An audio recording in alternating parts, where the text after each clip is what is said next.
Come on, come on, come on. Right over here, guys. It's huge. Oh my gosh, look at the size of that thing. Wow. Can I pick it up? You can't. Whoa, look at that. Whoa. All right, here we go. Oh my gosh, is it slimy.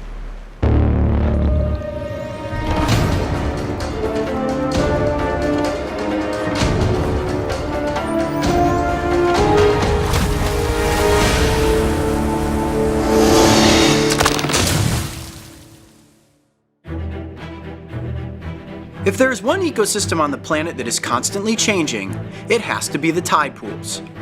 With every single rising and falling of the tide, new waves crash upon the rocks and alter the placement of plants and animals. Along the coast of California, there are a slew of creatures that you can find, if you know exactly where to look. Got a little striped crab right here. Oh, got it. There's definitely no shortage of crabs out here in these tide pools. However, navigating this terrain can be difficult because most of the rocks are wet and slippery. One of the toughest things so far for me in filming Beyond the Tide has been the terrain. I'm used to swamps and deserts. Everything here is rocky and slippery. It's all covered in a layer of, I guess it's some sort of algae, and using a lot of eye-foot coordination because I'm looking for creatures, and every step I take, your foot might slip off of something, and these rocks are extremely jagged. Really easy to get hurt out here. And I'm sure for you, Mark, it's even more difficult. Right now you're balancing on these rocks just trying to get the shots. Yep. Show everybody at home. It isn't easy, is it? Nope. All right, well, let's keep going this way and see what we can find. Watch your footing. Oh, yep, see, there you go. I'm usually pretty good at finding animals in the field, but sometimes a wildlife expert joins us to help locate the species that can be very difficult to find. Today I am back out with tide pool expert Aaron Sanchez, who has been exploring these Southern California pools his entire life. And our goal is to locate a giant sea slug. All right, Aaron, so we're here at the tide pools and we're looking for slugs. What should I be keeping my eye out for? Well, Cody, these slugs are going to be pretty hard to miss. They're actually the largest sea slug on the planet. They come to these rocky shores here to mate and lay their eggs. Okay, now when you say the largest, do you mean like 5 to 6 inches in length, or are we talking bigger? We're talking probably almost a little bit less than 3 feet. A 3-foot slug? So it's gonna be pretty hard to miss. Yeah. All right, well, let's start searching. The search was on, and I was confident that I could come across one of these giants. I mean, if they're as big as Aaron says they are, spotting one should be simple, right? Hi, we've been searching for about 45 minutes now through all these layered rocks. I don't know, Aaron said it was gonna be easy. Nothing yet. We continued to search over jagged outcrops, in crevices, through knee-deep pools, and even under rocks. I'd say the odds of finding one of these slugs are slim to none. Tide's really coming in. Yeah, it's coming in big time, and all I've seen is crabs, crabs, crabs. Hermit crabs, striped crabs, purple shore crabs. No giant slugs. With the tide starting to come back in, it was looking like our search for the giant sea slug was coming to an end. But if anyone knows how to find a sea creature, it's definitely Aaron. Searching, searching. No big slugs. Yeah! Oh, you got one? Come on, come on, come on. Right over here, guys. It's huge. Oh my gosh, look at the size of that thing. Wow! Dude! Yes! Well, that was one heck of a search. And there it is. Can I pick it up? You can. It's totally safe. And it's not gonna ink me. It might be a little slimy, but that's it. Whoa, look at that. Whoa. All right, here we go. Oh my gosh, is it slimy. Oh, look at that slug. Oh my gosh, it is heavy. Jeez, this thing must be about almost 10 pounds, I would guess. Is that a big one, Aaron? Oh, it's a pretty good size, yeah. It's one of the bigger ones I've seen. Wow. I'm gonna let it stretch out of my arm, see if we can get it to fully elongate itself.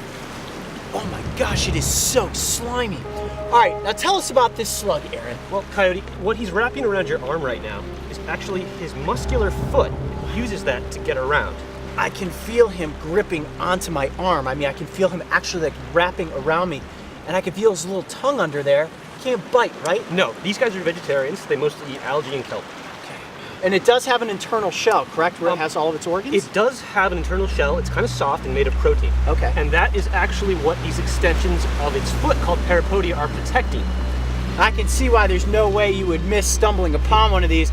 I have to admit, I was just over there talking to Mark. I literally said, I'm really doubting our chances of finding one of these slugs. All we've seen all day is crabs and smaller little brown sea hares. Which, by the way, we should grab one of those. Isn't there one over here? Let's see them next to each other. Yeah. All right, you got one of those brown sea hares? Okay, so this is cool, showing the comparison of the giant black sea slug next to the much smaller brown sea slug. And they're both called sea hares, because as you can see, those tentacles sticking up in the air in the front of the head look like rabbit's ears. I thought the brown sea hare was big. Yeah, seriously, there is no mistaking the difference between these two species. Wow, that thing is absolutely massive. It weighs about 10 pounds, and fully stretched out, it's about 2 feet in length. That is crazy, and it is so unbelievably slippery. It's actually really hard to hold on to it, and my hands and arms right now are covered in a slippery mucus. Now, are they toxic in any way? No, they're not. Okay, so I'm in no danger right now.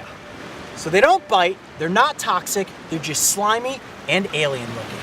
So how do these defend themselves against predators? Well, you know, these guys don't have as many predators as the California sea hare, probably due to their size. Okay. So they would generally just kind of stick to where they are, and they're going to be pretty well hidden in these rocks. I can't even imagine what would want to try to eat this. And it's just so amazing how big this slug is. When you said to me, yeah, we're gonna go out, we're gonna catch a giant slug, I honestly didn't believe you when you said they could grow to be about 2 feet in length. And until I actually had this animal in my hand, really on my arm, I didn't believe it. This is absolutely amazing. Well, Aaron, thank you so much for having us out today to explore the tide pools here in San Pedro. I think there's no question about it.